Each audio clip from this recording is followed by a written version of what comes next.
এর সময় আমরা যে ভ্যাসলিন কিংবা মেরিল পেট্রোলিয়াম জেলি ব্যবহার করি এগুলো আসলে কিভাবে তৈরি করা হয়। মজার ব্যাপারটি হচ্ছে এগুলো পেট্রোলিয়াম অয়েলের মতো মাটির নিচ থেকে তোলা হয়। আমরা প্রত্যেকে ভ্যাসলিন কিংবা মেরিল ব্যবহার করি, কিন্তু আমাদের ধারণাতেও নেই যে এগুলো আসলে কিভাবে তৈরি করা হয়। তো আজকের ভিডিওটি অনেক ইন্টারেস্টিং হতে চলেছে, তাই ভিডিওটি লাইক দিয়ে বসে যান শেষ পর্যন্ত দেখার জন্য। আর নতুন দর্শকেরা সাবস্ক্রাইব করতে ভুলবেন না। বন্ধুরা, এই গল্পের শুরু মাটির অনেক গভীরে অপরিশোধিত তেল থেকে অবিশ্বাস্য কিছু প্রক্রিয়ার ভেতর দিয়ে বদলে যেতে যেতে শেষ পর্যন্ত এমন এক জিনিসে পরিণত হয় যেটার উপরে আমাদের সবচেয়ে সংবেদনশীল ত্বক ভরসা রাখে। তেল ক্ষেত্র থেকে বাথরুমের তাক পর্যন্ত এই যাত্রাটা সত্যি অবাক করার মতো। সময় 1859 সাল। তেল খনন তখন একেবারে নতুন একটা বিষয়। পেনসিলভেনিয়ার তেল ক্ষেত্রে কাজ করা শ্রমিকরা তখন এক ভয়ঙ্কর কালো আঠালো জিনিসের সাথে লড়াই করছিল, যেটাকে তারা বলতো রোড ওয়াক্স। এই জিনিসটা তাদের যন্ত্রপাতিতে এমনভাবে জমে যেত যে বারবার খুঁটে পরিষ্কার করতে হতো।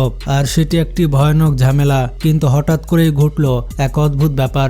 এই শ্রমিকেরা লক্ষ্য করলো কাজ করতে গিয়ে যখনই তাদের কেটে যেত, যা তাদের সাথে প্রায়ই হতো কারণ কাজের পরিবেশ ছিল ভীষণ কঠিন, এই বিরক্তিকর কালো আঠালো জিনিসটা লাগালে ক্ষত নাকি খুব দ্রুত সেরে উঠত, সাধারণের থেকে অনেক দ্রুত।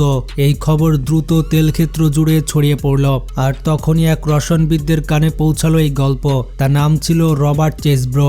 বেশিরভাগ মানুষ হয়তো ভাবতো শ্রমিকেরা গুজব ছড়াচ্ছে, কিন্তু চেসব্রো ব্যাপারটা হালকাভাবে নেননি। তিনি নিজেই সে নোংরা তেল ক্ষেত্রে গেলেন, ওই কালো রড ওয়াক্সের জার সংগ্রহ করলেন আর সেগুলো নিয়ে ফিরে এলেন নিজের ল্যাবে। এরপর যা তিনি আবিষ্কার করলেন সেটা ইতিহাস বদলে দিল। মাসের পর মাস ধরে তিনি সেই শিল্প কারখানার আবর্জনাকে পরিষ্কার করার চেষ্টা করলেন। একের পর এক পরীক্ষা চলল আর অবশেষে তিনি রহস্যটা ভেদ করলেন। কালো দুর্গন্ধযুক্ত যন্ত্রের ময়লাকে তিনি এমন এক পদার্থে রূপান্তর করলেন যা ছিল স্বচ্ছ, গন্ধহীন, এমনকি খাওয়ার জন্য নিরাপদ। হ্যাঁ, ঠিকই শুনেছেন, খাওয়ার জন্য নিরাপদ। তিনি এটির নাম দিলেন ভ্যাসলিন। 1872 সালে এটি বিক্রি শুরু হতে মানুষের প্রেমে পড়ে গেল, কারণ দেখা গেল তেল ক্ষেত্রের এই অদ্ভুত বর্জ্য পদার্থটা সত্যি এক অলৌকিক জিনিস।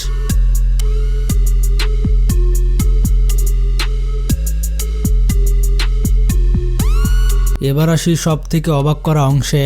সে রড ওয়াক্সের শুরুর জায়গাটা আসলে কাঁচা তেল, ঘন কালো বিষাক্ত সেই তরল যেটা সরাসরি মাটি থেকে বের হয়। আর সেটাকে এমন কিছুতে বদলে ফেরার প্রক্রিয়া যেটা আমরা ত্বকে লাগাই, এটা যেন জাদু দেখার মতো। কাঁচা তেল যখন রিফাইনারিতে যায় তখন সেটা ঢুকে পড়ে বিশাল বিশাল টাওয়ারের ভেতরে, যেগুলো আসলে বিশাল আকারের বাছাই মেশিন। প্রচন্ড তাপে তেল গরম করা হয় আর তেলের ভেতরে বিভিন্ন অংশ আলাদা হয়ে যায়, যেন অদ্ভুত এক ককটেলের স্তর। হালকা অংশগুলো যেমন গ্যাসোলিন, জেট ফুয়েল উপরে উঠে যায় আর ভারী মোমের মতো অংশগুলো নিচে বসে যায়। আর এই নিচের স্তরটায় একদিন আপনার ভ্যাসলিন হবে, কিন্তু তখনও সেটা একেবারে জগা খিচুড়ি, কালচে, দুর্গন্ধযুক্ত আর এমন সব উপাদানে ভরা যা আপনাকে মারাত্মকভাবে ক্ষতি করতে পারে। তাই এরপর শুরু হয় পরিষ্কার করার ধাপ। আর এখানে ব্যাপারটা আরো অবিশ্বাস্য হয়ে ওঠে।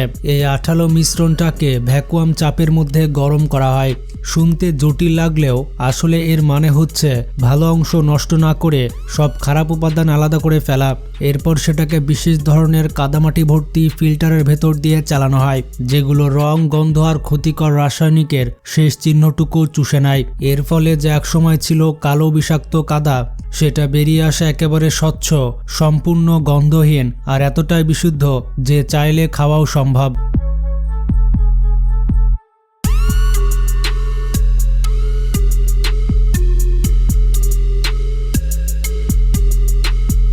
সত্যি ফার্মাসিউটিক্যাল গ্রেড পেট্রোলিয়াম জেলি প্রযুক্তিগতভাবে খাওয়ার যোগ্য।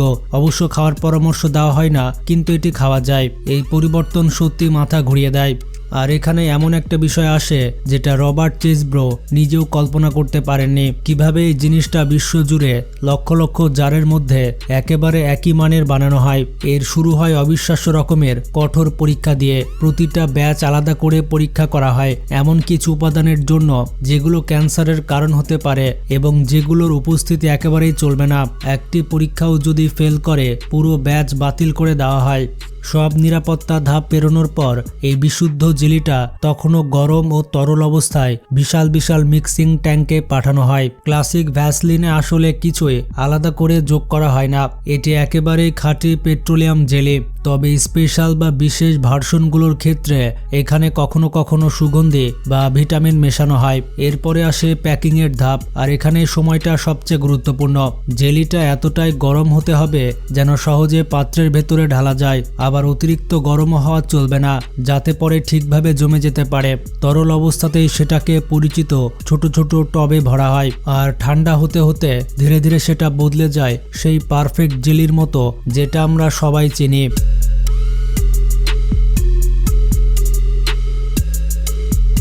বন্ধুরা, ভ্যাসলিনকে বলা হয় রাসায়নিকভাবে ডেড, মানে এটা কোনো কিছুর সাথে রিয়্যাক্ট করে না, তাই ভ্যাসলিন আসলে কখনো এক্সপায়ার হয় না। এই জারগুলো বছরের পর বছর, এমনকি দশকের পর দশক এখানেই পড়ে থাকতে পারে, আর ঠিক যেদিন বানানো হয়েছিল সেদিনের মতোই কাজ করবে।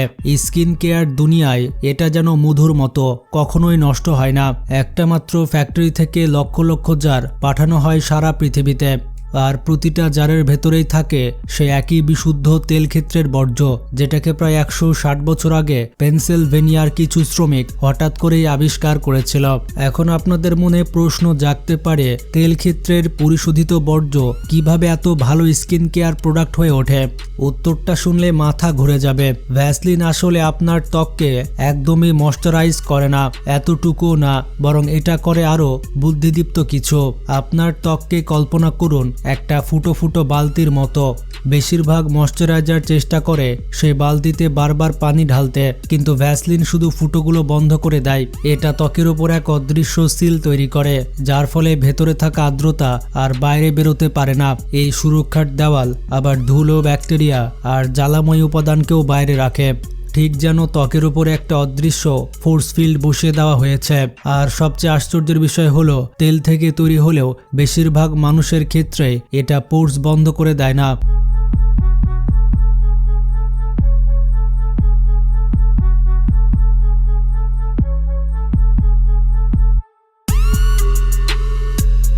ভাবলে সত্যি অবাক লাগে, এই কারণে এটা এত কাজে লাগে। ফাটা ঠোঁট, শুষ্ক কুনোয়, কাটা ছেঁড়া ক্ষত, এমনকি ট্যাটুতেও এটা আসলে কিছু হিল করছে না, বরং ত্বক যেন নিজে নিজে ভালো হয়ে উঠতে পারে সে নিখুঁত পরিবেশটা তৈরি করে দিচ্ছে। তাহলে বুঝতে পারলেন, পৃথিবীর সবচেয়ে ভরসাযোগ্য স্কিন কেয়ার প্রোডাক্টগুলোর একটি শুরু হয়েছিল ঘৃণ্য শিল্প কারখানার বর্জ্য হিসেবে, যেটা তেল ক্ষেত্রের শ্রমিকরা হঠাৎ লক্ষ্য করেছিল ক্ষত সারাতে সাহায্য করে।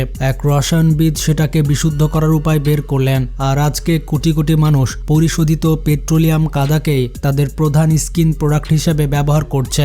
সত্যি বলতে এটা মানব সৃজনশীলতার সবচেয়ে সুন্দর উদাহরণগুলোর একটি।